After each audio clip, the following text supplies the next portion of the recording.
We had a soul tie we didn't even agree to. Was it a soul tie or was it an anxious attachment style?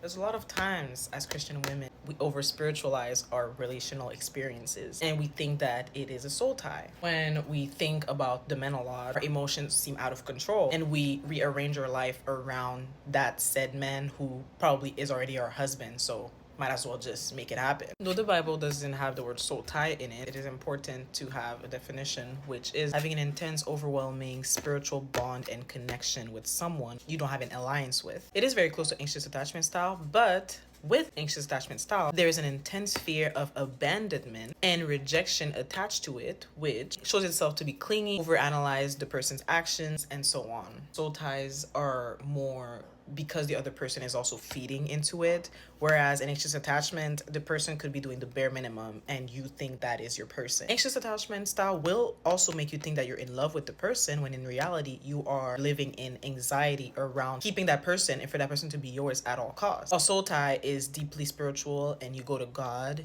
to free you from that.